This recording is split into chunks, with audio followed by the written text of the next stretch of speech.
Você já parou para pensar por que se reza assim, de mãos postas, né? Pelo menos os católicos costumam rezar assim. De onde que vem esse gesto? Então, se a gente for olhar as representações mais antigas de oração entre os cristãos e até entre os judeus e também povos vizinhos ali de Israel, a oração geralmente era feita afastado assim, né? Com as mãos espalmadas e os braços afastados. É uma posição que tem até um nome técnico, que é orans, né?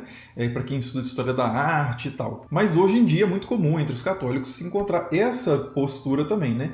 Isso vem de uma prática medieval, né? De uma realidade medieval, que era a questão da vassalagem, né? As relações de vassalagem, que com certeza você aprendeu na escola, né? Talvez como suzerania e vassalagem, mas esse termo suzerania é um pouco problemático. E as relações de vassalagem, só para lembrar, né?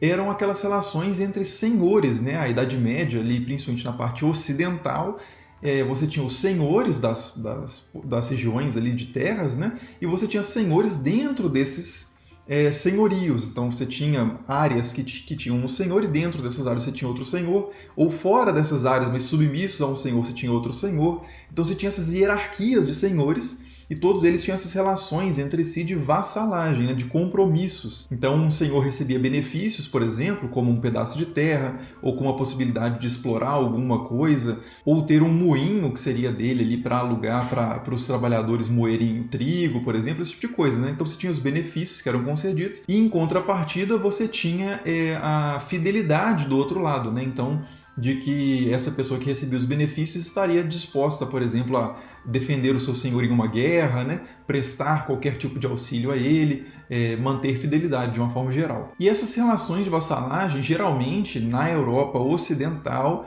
eram celebradas numa cerimônia chamada de homenagem, que é quando você tinha aquele que recebia o benefício, né? Ele se apresentava diante do senhor que concederia o benefício, e ele colocava as mãos juntas assim, geralmente se ajoelhava ou se inclinava, e o senhor colocava as mãos por fora assim das mãos dele, né? Então fechava as mãos por cima das mãos do seu vassalo e celebravam ali aquela relação de fidelidade senhorial, né? E é a partir daí que essa postura entra no imaginário, né? No gestual religioso, né? Então você tem o fiel que se apresenta ali como um vassalo reconhecendo o senhorio daquele que lhe concede o benefício da graça, da salvação, né, da existência, do que seja, né, que seria Deus. Só que como Deus não é material, né, ele não coloca a mão por fora assim, mas imagina-se que as mãos simbolicamente de Deus estejam por fora ali selando aquele acordo, aquela relação